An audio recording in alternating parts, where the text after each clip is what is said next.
Hello दोस्तों, स्वागत है एक बार फिर से आपका मेरे चैनल पे लीगल न्यूज़ 127 पे। दोस्तों, आज की वीडियो में मैं बात करूंगी एक बहुत ही कॉमन है और इम्पोर्टेंट सवाल। एक पार्टनर चाहता है डिवोर्स देना, दूसरा नहीं चाहता। मोस्टली यही होता है।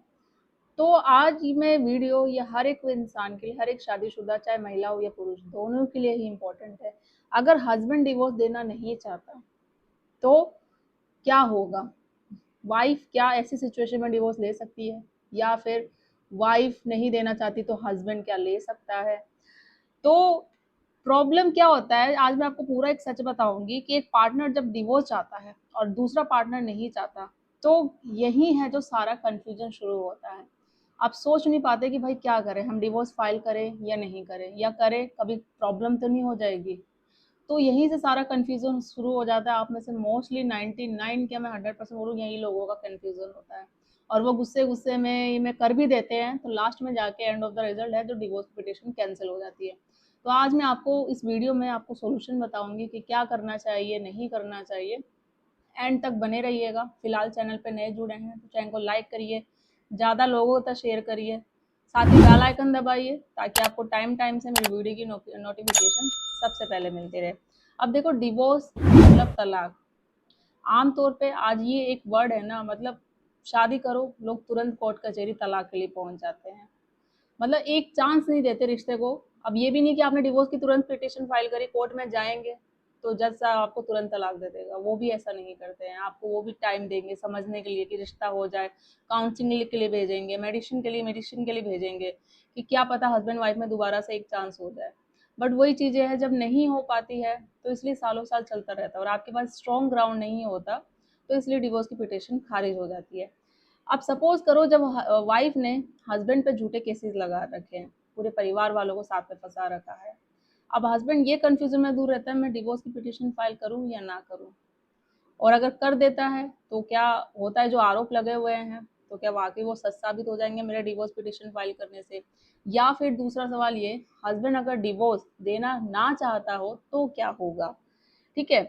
तो सबसे पहले हम समझते हैं म्यूचुअल वेज कंटेस्टेड डिवोर्स। जैसा आप लोगों को पता ही होगा, अगर जिन्हें नहीं पता है, डिवोर्स दो टाइप के होते हैं। फर्स्ट, म्यूचुअल डिवोर्स, जो दोनों पार्टी हस्बैंड वाइफ दोनों रेडी होते हैं, दोनों की सलाह मशवरा होते हैं, उनको पता होता है कि भाई कोर्ट कचहरी में जाने से कोई फायदा नहीं है, टाइम ही जाएगा, साल ही खराब होगा, तो इससे बेस्ट है दोनों आपस में रजामंदी करके कितना एलिमनी जाएगा, बच्चा किसके पास रहेगा, अपनी टर्म एंड कंडीशन रेडी हो जाती है और उस बेस पे वो लोग म्यूचुअल डिवोर्स ले लेते हैं। अब बात करते हैं कंटेस्टेड अवार्ड, जहाँ एक रेडी है दूसरा नहीं है। तो अगर हस्बैंड रेडी नहीं है तो क्या कंटेस्टेड बन जाएगा फिर इस सिचुएशन में? तो वाइफ क्या कर सकती है ऐसी सिचुएशन में? पहले मैं इस पे बात करूंगी, इस सवाल पे। तो अगर हस्बैंड मना कर दे तो वाइफ कोर्ट में ग्राउंड पर डिवोर्स फाइल कर सकती है। जैसे कि कौन से ग्राउंड होंगे उस पे, अगर हस्बैंड मना कर देता है जिसपे वो कंटेस्टेड डिवोर्स फाइल कर सकती है?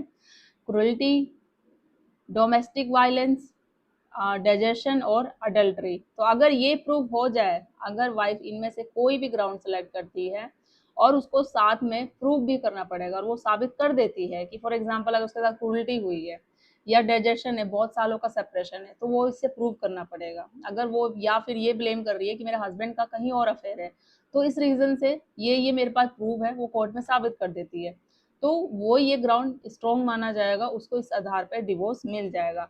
कोर्ट डिवोर्स दे सकता है चाहे हस्बैंड एग्री हो या फिर ना हो, इससे कोई फर्क नहीं पड़ता।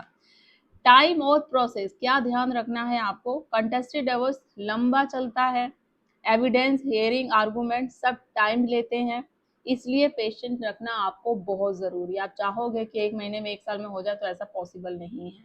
ठीक है। तो कॉमन है जो मिस्टेक लोग क्या करते हैं कि सोचते हैं अगर सामने वाला ना बोले तो डिवोर्स पॉसिबल नहीं है। ये पूरी तरीके से गलत है। अब इसी में बात करती हूँ, अगर वाइफ चाहती है भाई डिवोर्स दे, वाइफ ना चाहे तो हस्बैंड क्या करे? अब देखो, जब आप पे ऑलरेडी 498 का केस पत्नी ने कर रखा है, घरेलू हिंसा का कर रखा है, तो अगर ऐसी सिचुएशन में आप तुरंत डिवोर्स की पिटिशन फाइल कर दोगे ना, तो वो आपके लिए ही प्रॉब्लम होगी, क्योंकि वो ऑलरेडी आप पे केसेस कर रखी है। अभी स्टार्ट कुछ हुआ नहीं है, प्रोसेसिंग हुई नहीं है, आप तुरंत ऑनवर्सर गुस्से में चलो ठीक है, उसने मुझे पे केस कर दी, उसने मुझे झूठा बुला दी, ऐसे ऐसे इल्जाम लगा दी, मेरे माँ बाप को भी फंसा दिया, मैं इससे तलाक लूंगा, अब मुझे साथ में रहना ही नहीं है।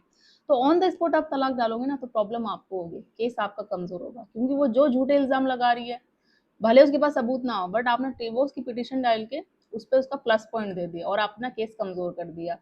तो वो कोर्ट भी साबित कर देगी, देख लो सर, जो जो मैं इल्जाम लगा रही थी इसलिए ये मेरे को तलाक देना चाहता है, इसका कहीं अफेयर है, मुझे रखना नहीं चाहता, इसलिए मुझे डिवोर्स हो गया। तो वो हो गया उल्टा केस, पूरा आप पे भर गया भारी। तो ऐसी सिचुएशन में कभी डिवोर्स पिटीशन फाइल मत करो, करो बस टाइम आने पे।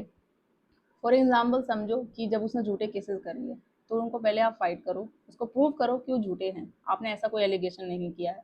या फिर दूसरी कंडीशन जब ये होती है कि वाइफ जब घर छोड़ के चली गई, साल हो गए, 2 साल हो गए, डिसीजन का ग्राउंड है, सेपरेशन हो गया बहुत, उसने कोई भी केसेस नहीं करी, आपने 1 साल 2 साल वेट किया, नोटिस भेजा, सेक्शन 9 का भी केस किया, फिर भी वो वापस नहीं आई, कोर्ट ने भी सारी चीजें दी, आपने पूरा मतलब बोलते ना एड़ी से छोटी तक का जोड़ लगा लिया, नहीं आई है, सेक्शन 9 का भी किया, उसकी डिग्री भी मिल गई, तो उस ग्राउंड पे भी आपको डिवोर्स मिल जाएगा, सेपरेशन हो गया डाइजेशन के ग्राउंड पे भी, ठीक है। तो जब आप डिवोर्स की पिटीशन फाइल करते हो फिर कोई प्रॉब्लम नहीं होगी। हाँ, मोस्टली केसों में ये होता है, जब इतना सब कुछ वेट करने के बाद जब पति करता है ना डिवोर्स की पिटीशन, तो फिर पत्नी को गुस्सा आता है, वो बदला लेने के लिए क्या करती है, काउंटर फाइल करेगी, फिर 490 और डीवी। फिर आपको ऐसे सिचुएशन में घबराने की जरूरत नहीं है, क्यों, क्योंकि कोर्ट भी देखता है कि जब इतने सालों से उसने कोई केस नहीं किया, जब उसके साथ कोई क्रूरल्टी नहीं हो रही थी, घरेलू हिंसा नहीं हो रही थी, अचानक पति ने जब डिवोर्स फाइल किया तो उसके साथ घरेलू हिंसा होने लग गई, तो सवाल उस पर भी आएगा कि इतने सालों से मैडम कहाँ सोए हुए थे, अचानक पति के डिवोर्स फाइल करते ही आपको याद आ गया कि आपके साथ घरेलू हिंसा हुई है। ऐसा जजमेंट भी कहीं आते हैं जो मैं आपको ऑलरेडी मैंने शेयर कर रखे हैं। तो थोड़ा रुक के सिचुएशन क्या है, केस क्या चल रहा है, उस हिसाब से आपको डिवोर्स पिटिशन फाइल करनी चाहिए। तो होता है जब सेक्शन 9 कर दोगे तो वो है ऑटोमेटिक, चाहे पत्नी मना करे डिवोर्स के लिए, साथ नहीं आना हो या डिवोर्स भी नहीं दे रही हो, तो कोर्ट, आपको उसको पीछे पीछे जाने की जरूरत नहीं है, ना उसको मनाने की जरूरत नहीं है, ना कोर्ट उससे पूछेगा, आपका वो ऑटोमेटिक ग्राउंड हो जाएगा सेपरेशन का, डाइजेशन का, या फिर आप अडल्ट्री का जो भी कर रहे हो, तो उस आधार पे आपको जो डिवोर्स मिल जाएगा। तो ये होता है पूरा कंटेस्टेड का, मैंने वाइफ और हस्बैंड दोनों का ही बता दिया किस आधार पे मिलता है और कब करना चाहिए, सॉरी सिचुएशन। तो याद आपको क्या एक चीज रखनी है, डिवोर्स एक लीगल प्रोसेस है, कंसेंट जरूरी है हर केस में, अगर ग्राउंड स्ट्रॉन्ग है कोर्ट आपको डिवोर्स दे सकता है। अगर आपका और भी कोई सवाल हो डिवोर्स से रिलेटेड, या आपका सेम मैटर डिवोर्स से रिलेटेड कोर्ट में चल रहा हो, अभी डिवोर्स अभी तक आपको नहीं मिला है, कहाँ प्रॉब्लम आ रही है क्या नहीं, तो आप मुझसे कंसल्ट कर सकते हैं, मुझसे या मेरी टीम से। तो ज़्यादा लोग तक वीडियो शेयर करिए, चैनल को सब्सक्राइब करिए।